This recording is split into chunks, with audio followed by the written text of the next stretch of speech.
con Carlos Doblado, analista de Black Bear Bank. Carlos, muy buenos días. Hola, buenos días.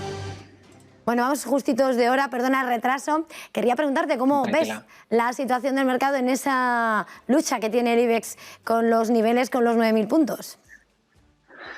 Bueno, más allá de que los 9.000 puntos como analista técnico creo que no son demasiado significativos, porque deberíamos perder la costumbre de analizar este tipo de gráficos, que son gráficos que no ajustan dividendo. Deberíamos utilizar siempre gráficos como el DAX alemán, que es un índice que ajusta dividendo y que eso nos permite entender de verdad. Es decir, nos sorprende que el IBEX haya superado una zona de resistencia como los 9.000 y no se mueva claramente al alza, porque no vemos que el IBEX 35, al no ajustar el dividendo, ha llegado a su zona de alto previo, que es una nueva resistencia. Este gráfico lo tienes aquí. Es decir, precisamente cuando el IBEX rompe esa zona de resistencia, que los técnicos señalan, se va hacia la siguiente resistencia y se frena inmediatamente. No por la presencia de resistencias, evidentemente, pero porque las resistencias y los soportes no explican nada. Son los fundamentales los que explican las cosas. Pero sí es cierto que un analista técnico debe entender que ahí hay toda una banda de dificultad y que la banda no se ha superado. El índice europeo, en este momento, a evitar, si uno quiere, es el IBEX 35, porque no tiene tracción. Es verdad que debería haberla ganado con esa ruptura, pero se ha encontrado con su siguiente dificultad y hasta que no consiga superarla, pues no tendríamos de alguna manera espacio. Un espacio que han ganado todas las bolsas europeas, es decir, que al final, en algún momento, el IBEX tendría que encontrar ese momento para hacer las cosas. No estoy diciendo que no pueda pasar, pero sí que es verdad que su situación es menos limpia, aunque al mismo tiempo es el único índice que te da una oportunidad riesgo-beneficio aceptable. Es decir, es un índice que ahora mismo lo tienes en zona de soporte. Es decir, has vuelto a esa primera resistencia a batir, que ahora debería funcionar como soporte, y esta corrección que podemos ver que canaliza bastante bien en corto plazo, pues debería ser una especie de pullback.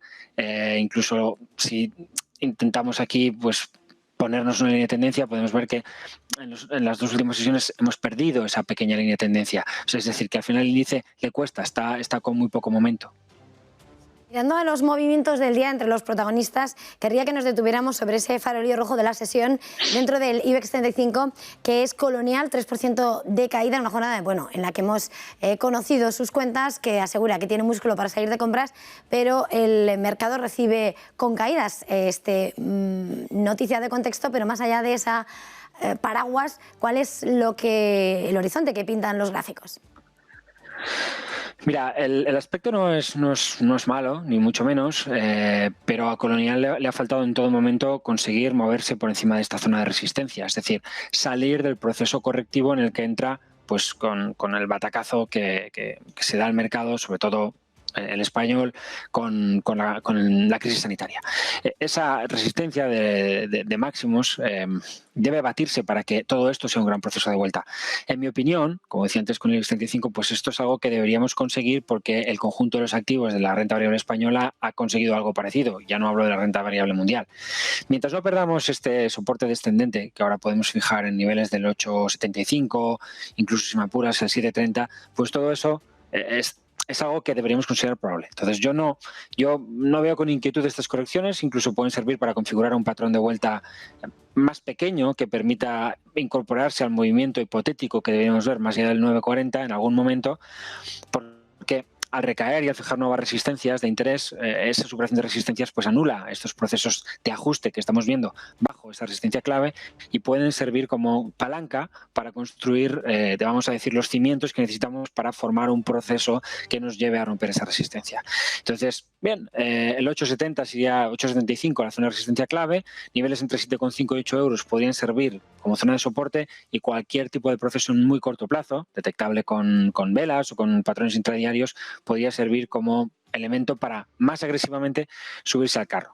Hay alguna otra compañía del sector en España parecida que podríamos utilizar para pues fijarnos en cuál es el momentum, y no es malo. Es decir, hemos visto cosas interesantes en negocios parecidos, y yo creo que Colonial, más allá de lo que está pasando hoy, debería encontrar la oportunidad a corto plazo para reestructurar, moverse hacia esos 8,75, y superarlos. Bueno, pues muchísimas gracias. Tenemos que dejarlo. Carlos Doblado, analista de Black Bear Bank. Un placer tenerle esta mañana. Perdone el corto tiempo. Feliz jornada, feliz negocio. Nada, igualmente, hasta la próxima.